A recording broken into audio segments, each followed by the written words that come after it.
काली तारा महाविद्या षोडशी भुवनेश्वरी भैरवी छन्नमस्तिका च विद्या धूमावती तथा कमला सिद्ध विद्या च मातंगी कमलात्मिका एतौ 10 महाविद्या सिद्ध विद्या प्रकीर्तितः। 10 महाविद्या दुर्गा के ही रूप है जिन्हें सिद्धि देने वाली माना जाता है। माँ दुर्गा के इन 10 महाविद्याओं की साधना करने वाला व्यक्ति सभी भौतिक सुखों को प्राप्त कर बंधन से भी मुक्त हो जाता है। ये 10 महाविद्याएं इस प्रकार है: काली, तारा, षोडशी, भुवनेश्वरी, त्रिपुर, भैरवी, छिन्नमस्ता, धूमावती, बगलामुखी, मातंगी व कमला। देवी भागवत पुराण के अनुसार महाविद्याओं की उत्पत्ति भगवान शिव और माता सती के बीच एक विवाद के कारण हुई।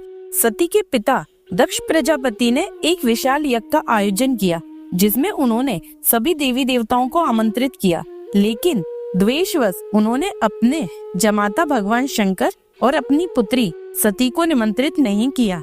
सती पिता के द्वारा आयोजित यज्ञ में जाने की जिद करने लगी, जिसमें शिव ने उन्हें न जाने के लिए समझाया, परंतु सती अपने पिता के आयोजित यज्ञ में जाने के लिए हठ कर रही थी।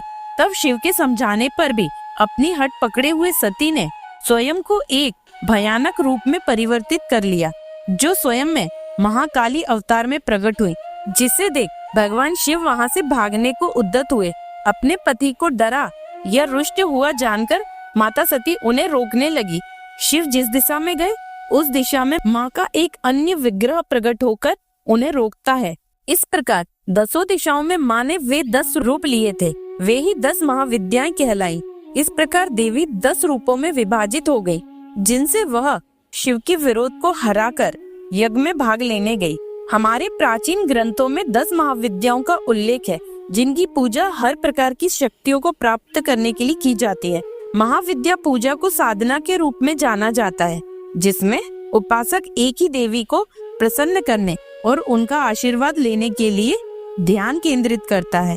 किसी भी साधना में यंत्र और मंत्र बहुत ही प्रभावशाली माध्यम माने जाते हैं, जिनके माध्यम से उपासक अपने लक्ष्य तक पहुंचता है और उसे करने के अपने मकसद को पूरा कर सकता है। तांत्रिकों द्वारा 10 महाविद्याओं की साधना की जाती है, जो कि गुप्त होती है। 10 महाविद्याओं की पूजा से भक्तों को उनका आशीर्वाद प्राप्त होता है। 10 महाविद्याओं को 2 कुलों में विभाजित किया गया है: काली कुल और श्री कुल।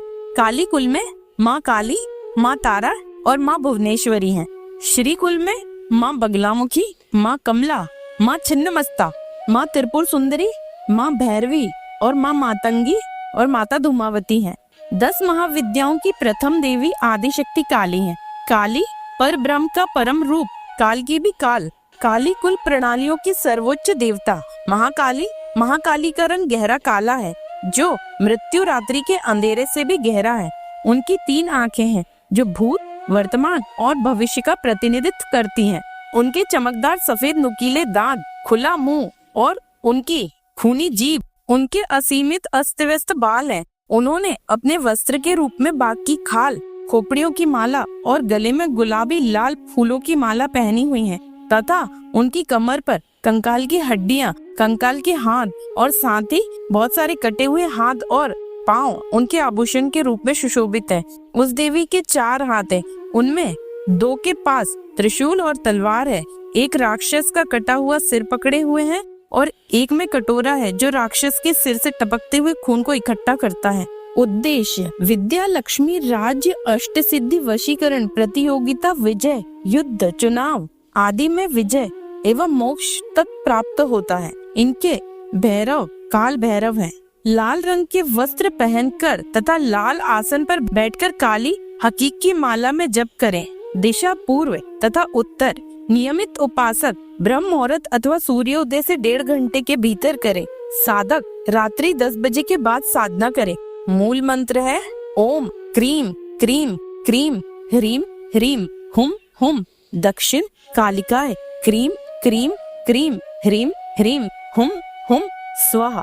10 महाविद्याओं की द्वितीय देवी तारा अथवा शमशान तारा है। तारा देवी मार्गदर्शक और रक्षक के रूप में है, जो परम ज्ञान प्रदान करती हैं, जो मोक्ष देती हैं और ऊर्जा के सभी स्रोतों की देवी हैं। सूर्य को भी उससे ऊर्जा प्राप्त है।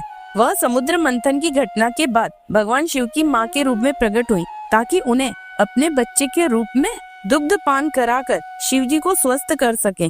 तारा हल्के नीले रंग की है, उनके बाल बिखरे हुए हैं, वह अर्धचंद्र के अंग से सुशोभित मुकुट पहने हुए हैं, उनकी 3 आंखें हैं, उनके गले में मौत से लटका हुआ एक सांप, बाघ की खाल पहने हुए और खोपड़ी की एक माला, वह बाघ की खाल से बना पल्ला अपनी कमर में पहने हुए हैं। उनके 4 हाथों में एक कमल, कृपाण, राक्षस का सर और कतरनी है। उनका बायां पैर लटके हुए शिव पर टिका है। समय आने पर वह अपनी भुजाओं की क्षमता बढ़ा सकती हैं। उद्देश्य शत्रुओं का नाश, ज्ञान तथा जीवन के हर क्षेत्र में सफलता के लिए इनकी साधना की जाती है। इनके भैरव अक्षोभ्य हैं। श्वेत वस्त्र पहनकर तथा लाल आसन पर बैठकर स्फटिक माला से जाप करें। दिशा दक्षिण, स्थान शमशान भूमि। नियमित उपासक इनकी साधना न करें। साधक रात्रि 10 बजे के बाद साधना करें। मूल मंत्र है ओम ह्रीम ओम क्रीम क्रीम हुम फट। तीसरी महाविद्या है षोडशी, जिन्हें त्रिपुर सुंदरी भी कहा जाता है। 10 महाविद्याओं की तीसरी देवी षोडशी ललिता त्रिपुर सुंदरी, श्री विद्या राजराजेश्वरी, महात्रिपुर सुंदरी, बाला, बाला पंचदशी जैसे अनेक नाम हैं। कुछ ग्रंथों के अनुसार ये चतुर्थ देवी हैं, परंतु इनकी पूजा नवरात्रि के तीसरी रात्रि को करते हैं। त्रिपुर सुंदरी षोडशी ललिता देवी जो तीनों लोकों में सुंदर है, श्रीकुल प्रणालियों की सर्वोच्च देवता है। तांत्रिक पार्वती या मोक्ष मुक्ता नाम से भी जानी जाती है। यह देवी के शाश्वत सर्वोच्च निवास मणिदीप है। षोडशी का रंग पिघले हुए सोने की तरह है। वह 3 शांत आंखें, शांत चेहरे, लाल और गुलाबी वस्त्र पहने हुए और 4 हाथों पर आभूषणों से सुशोभित दिख रही हैं। उनके हाथ में अंकुश, कमल, धनुष और तीर हैं। वह सिंहासन पर बैठी हैं। उद्देश्य हर क्षेत्र में सफलता हेतु इनकी साधना की जाती है। धर्म, अर्थ, काम और मोक्ष की प्राप्ति के लिए, अपार धन समृद्धि एवं यश प्राप्ति के लिए इनके भैरव पंचवक्त्र शिव हैं। प्रतिरूप श्री यंत्र अथवा कमल पर विराजमान माता लक्ष्मी। दिशा पूर्व अथवा उत्तर। कुशासन अथवा लाल या पीला कंबल आसन। वस्त्र नैवेद्य सभी पीत अथवा लाल अथवा श्वेत होने चाहिए। स्फटिक माला से जाप करें। नियमित साधक ब्रह्म मुहूर्त में करें। नियमित उपासक ब्रह्म मुहूर्त में अथवा सूर्य उदय से 1.5 घंटे के भीतर अथवा रात्रि के 10 बजे के बाद करें। साधक रात्रि के 10 बजे के बाद करें। मूल मंत्र है श्री ह्रीम क्लीम एम सौः ओम ह्रीम क्लीम काय इल ह्रीम सकल ह्रीम सौः एम क्लीम ह्रीम श्रीम नमः। यह देवी का मूल मंत्र है। पाठ श्री सूक्त। चतुर्थ महाविद्या छिन्नमस्ता। महाविद्याओं की चतुर्थ देवी छिन्नमस्ता है।